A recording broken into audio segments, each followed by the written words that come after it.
Tonight we're going to be doing something a bit different. Instead of being questioned by a group, I have only one guest this evening, Mr. William Peeler, who is a graduate student in psychology at UCLA. And Mr. Peeler is going to be questioning me on various issues suggested by the Psychology of Self-Esteem. Do you want to begin, Mr. Peeler?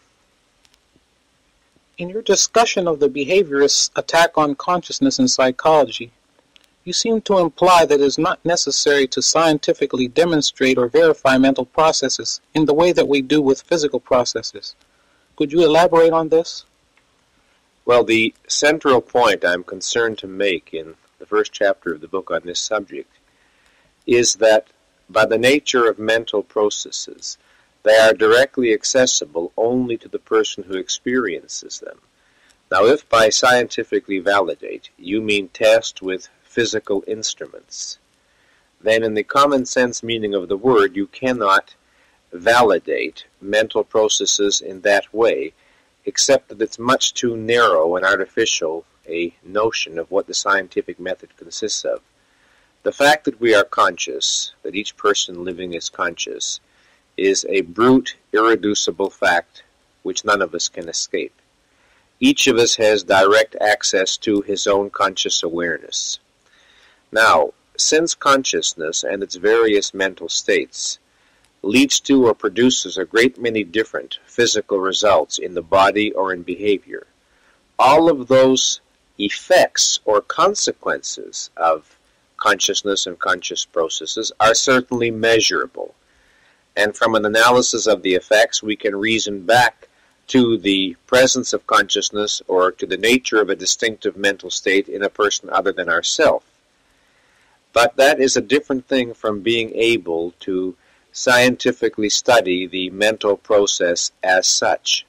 That is something which we can experience only directly, and it's a very, as I've already suggested, rigid, over-rigid, and rather superficial understanding of what scientific testing or validation would mean to expect that mental processes be measurable in the same way that physical processes directly accessible to us are measurable with instruments. In other words, we cannot demand that reality conform to our preferred methods of study. We have to first say, what are we up against? What is the nature of reality that we have to learn about? Then we have to adjust to it, so to speak. We don't demand that it adjust to our particular preferred ways of learning. In our textbooks, there is a strong tendency to deal with issues of motivation exclusively in terms of an analysis of bodily states. Why do you think such a trend is so prevalent? Well, this goes right back to what we were just talking about, Bill. This, of course, is the heavy influence of behaviorism and the behavioristic approach in psychology today. Most psychologists don't appear to attach the importance that I do to the role of thinking, to the role of ideas, convictions, judgments, beliefs, values in understanding motivation.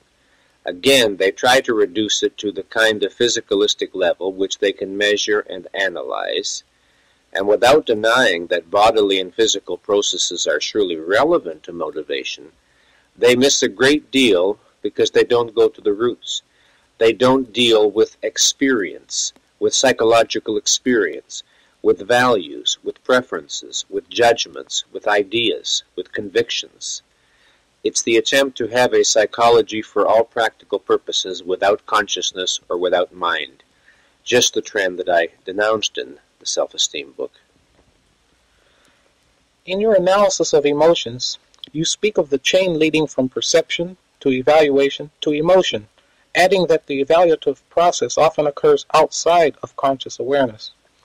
How can one become more aware of that evaluative process?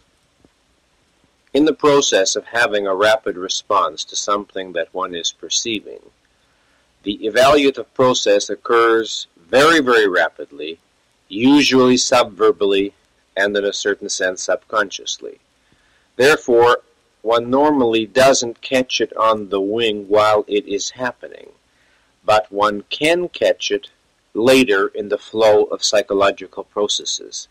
If, for example, one lets oneself be fully aware of what one is feeling, sort of sinking into the feeling, so to speak, experiencing it fully, being aware of its components, being aware of its qualities, the evaluative process will be felt or experienced or perceived within that feeling. So that, for example, we see something and the next thing of which we are consciously aware is that we are feeling anger or hurt or rage. If we pause now and don't deny that feeling, if we let it fill our consciousness, if we feel it fully, we will become aware within the feeling, so to speak, of the evaluation of the object that is precipitating or provoking this feeling.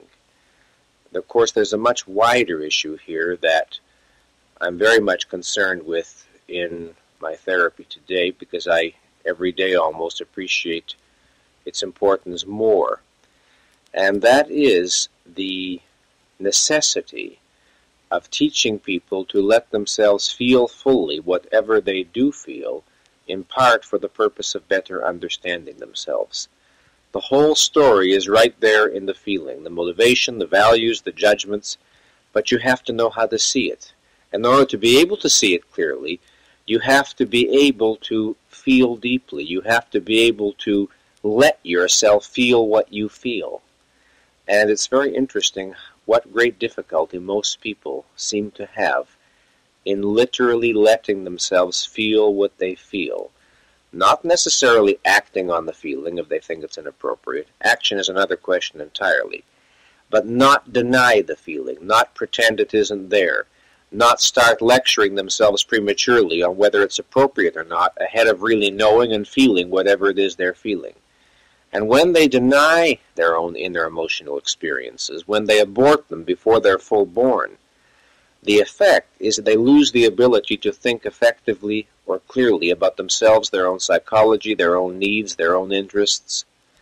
And so in the realm of psychology, paradoxically enough, what people have to learn, and it is a paradox, but it's only a paradox, not a contradiction, with regard to human relationships, with regard to value questions, with regard to psychology in general, feel deeply to think clearly. Deny feeling, repress feeling, cut yourself off from your feeling, and you cannot continue to think clearly or effectively in that area because you don't know what the issues involved mean to you. Why is there so often a tendency to trust one's feelings more than one's thoughts? Well, there can be several reasons for this. The first one that occurs to me is that thoughts have to be volitionally generated and maintained. One is aware in a certain sense of being their source. Emotions are automatic. They come spontaneously.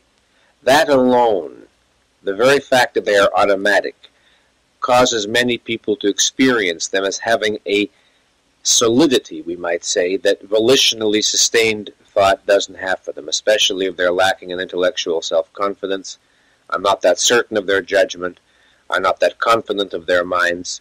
The whole process of thinking and conclusions arrived at by thinking can feel very precarious to them, whereas emotions can have a kind of absolutism of authority just because they are not conscious of being the source of their emotions, because it seems as though something within them speaks with finality, and therefore they give to their emotions this authority. Now, that is the most general reason, which I think is applicable most of the time. However, in other special circumstances, other factors can come into play. Very often, when people try to think about issues where values are involved, without consulting their feelings or taking cognizance of their emotions or desires or needs in the matter, their thinking is very shallow, is distorted, is unrealistic, and somewhere in their brain they know it.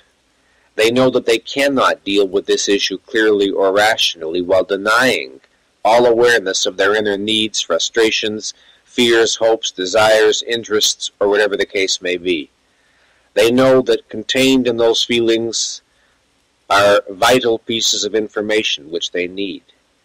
and that very often the subconscious is processing material and producing feelings which do integrate much more relevant data and are more realistic, more responsive than certain types of very shallow thinking which one does in a state of deep disassociation and repression, which is a kind of counterfeit rationality, you see.